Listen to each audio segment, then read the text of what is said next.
सौभाग्यारोग्यं देहि देहि परं सुखं रूपं देहि जयं देहि यशो जय लक्ष्मी माता पितृजनकं लेभ्यर्मसर्वेभ्यो ब्रुवन्तु तेनाय प्रमाणेन पुण्यमद्वहरो ने बोधिं मत्यमोरेश्वरा अवधे देशान्तरां मंगलमूर्ति जय जन मात्रे मान जय मात्रे मान कामना मूर्ति जय जय मंगलमूर्ति वल्लय मंगलमूर्ति जय जन मात्रे मान जय मात्रे मान कामना मूर्ति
नमस्कार, मी डॉक्टर प्राजक्ता कोळपकर पुण्याहून आली आहे. प्रा फाउंडेशनची संचालिका आहे.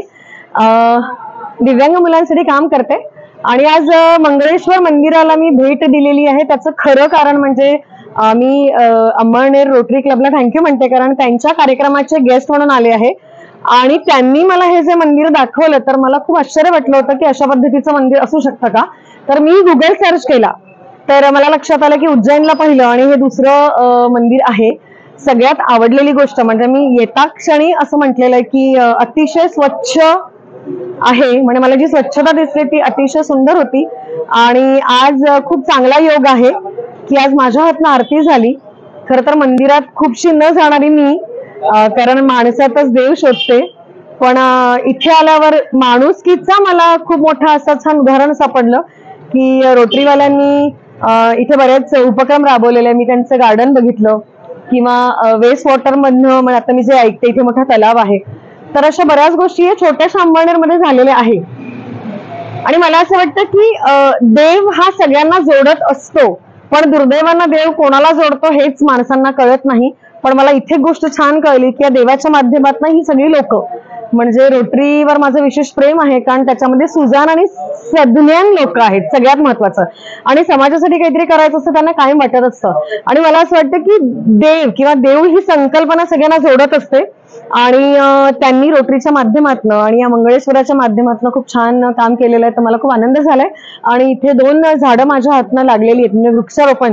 तर मला असं वाटतं की मी तर काही येऊन पाणी घालू शकत नाहीये, पण इथल्या सेवेकरांनी त्याला मोठं करावं. आणि मला असं वाटतं माझं काही कॉन्ट्रीब्युशन असेल तर तेवढंच कॉन्ट्रीब्युशन आहे. पण ज्या पद्धतीने टेकडीवर झाडं लावलेली आहेत किंवा मी आता येताना पण जो परिसर बघते तो अतिशय उत्तम आहे. त्यामुळे या देवालयाचे ट्रस्टी म्हणजे त्यांचं तर विशेष कौतुक आहे, पण त्यांना जे जोडलेले रोटरी क्लबची लोक आहेत त्यांचंही मी खूप कौतुक करते. Thank you so much.